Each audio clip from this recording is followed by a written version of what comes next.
अच्छा, तो अभी हमने जो है पहले फ्रंट एंड की बात की और उसका जो आउटपुट है या पार्सर की बात की। फ्रंट एंड के दो हिस्से हैं, स्कैनर है और दूसरा जो है पार्सर है।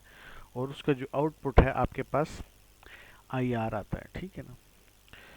उसके बाद जो है आपका बैक एंड है और बैक एंड के कुछ ये हिस्से हैं और जिसमें आता है आपके पास instruction selection, register allocation, instruction scheduling. और बैक एंड का काम जो है आपको असेंबली कोड या मशीन कोड देना है, ठीक है।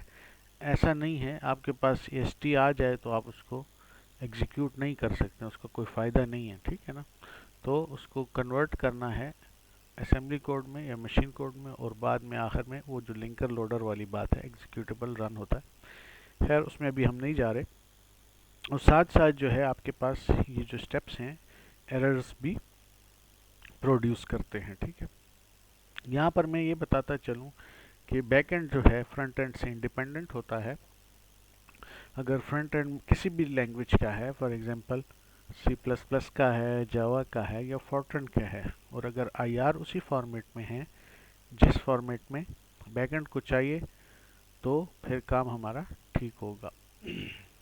दूसरा मैं यहाँ पर आपको ये बताना चाहता हूँ कि बैकएंड जो है बेसिकली हार्डवेयर के जो इश्यूज हैं वो जो हैं वो बैकएंड पे सॉल्व होते हैं, ठीक है। जो भी आपने अपने कंप्यूटर आर्किटेक्चर में जो चीज़ें पढ़ी थी उस किस्म की जो चीज़ें हैं आपकी या असेंबली लैंग्वेज की, वो सारी चीज़ें बैक एंड में हैंडल होती हैं, ठीक है। तो बैक एंड का क्या काम है? Translate intermediate representation into target machine code. जो भी आपकी मशीन है उसका मशीन कोड जनरेट करना। Choose machine assembly instructions to implement each IR operation. अब आपको याद है कि जब आप लोग असेंबली लैंग्वेज यूज़ करते थे तो उसमें बहुत सारी स्टेटमेंट्स होती थी। तो हर आईआर ऑपरेशन, जो भी आईआर है उसमें बहुत सी आपके पास ऑपरेशंस होंगे, तो हर ऑपरेशन को आपने असेंबली लैंग्वेज में कन्वर्ट करना है। तो इसका काम बैकएंड का ये भी है कि उसमें जो इंस्ट्रक्शंस हैं आपके पास असेंबली लैंग्वेज में, तो उसमें से पिक करे कि कौन कौन सी इंस्ट्रक्शंस को हम इस्तेमाल करके ये आईआर का ऑपरेशन कर सकते हैं, ठीक है। इसके अलावा जो है आप मुख्तलिफ वैल्यूज़ को या आपका जो कंपाइलर है वो रजिस्टर्स में रखता है। अगर आपको याद हो तो असेंबली लैंग्वेज में आप वैल्यूज़ को रजिस्टर्स में भी रख सकते हैं अगर आपने किसी काम को जल्दी से प्रोसेस करना है, ठीक है। तो ये काम भी बैकएंड का है। लेकिन जब आपके पास, क्योंकि अब हम बैकएंड पे हैं ना, तो हम असेंबली लैंग्वेज को यूज़ कर रहे हैं, हम हार्डवेयर के ज़्यादा करीब हैं। जब आप हार्डवेयर के ज़्यादा करीब है, ठीक है, आप काम बहुत सारे आपके पास ऑप्शन ज़्यादा आ गए हैं आपके पास, आप उसको ज़्यादा काम कर सकते हैं हार्डवेयर के साथ, लेकिन गलतियों के चांस भी अब आपके पास ज़्यादा हैं यहाँ पर, क्योंकि आप हार्डवेयर को कंट्रोल कर सकते हैं। तो बैक एंड में काफ़ी सारे हार्डवेयर रिलेटेड इश्यूज आते हैं, ठीक है। The assembly code generated by back end may not be optimize, ठीक है।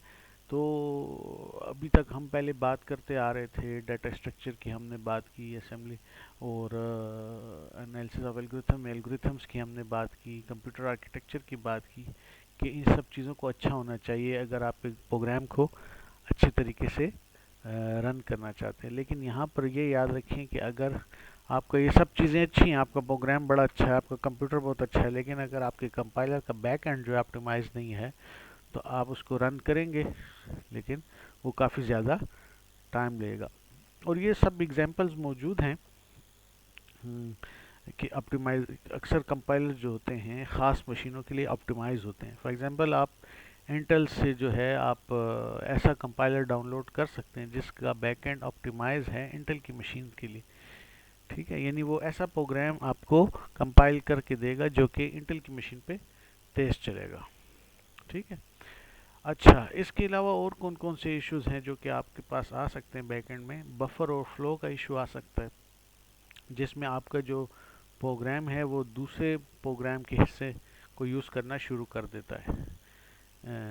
अगर आपको मेमोरी मिली हुई है और वो आपके दूसरे प्रोग्राम की मेमोरी को यूज़ करने की कोशिश करता है। इसको बफर ओवरफ्लो कहते हैं। और एक्सेस वायलेशन हो सकती है, जैसे आपको नहीं मालूम कि आपका पॉइंटर कहाँ चला गया है, किसी और जगह को एक्सेस करना शुरू कर दिया। वायरस जो होते हैं वो भी कुछ इसी किस्म के काम करते हैं, लेकिन खैर वो अलग टॉपिक है। तो ये बैकएंड में हार्डवेयर रिलेटेड इश्यूज आते हैं। इसको हम फर्दर आगे जो इसके 3 पार्ट्स हैं फिर इसको डिस्कस करते हैं।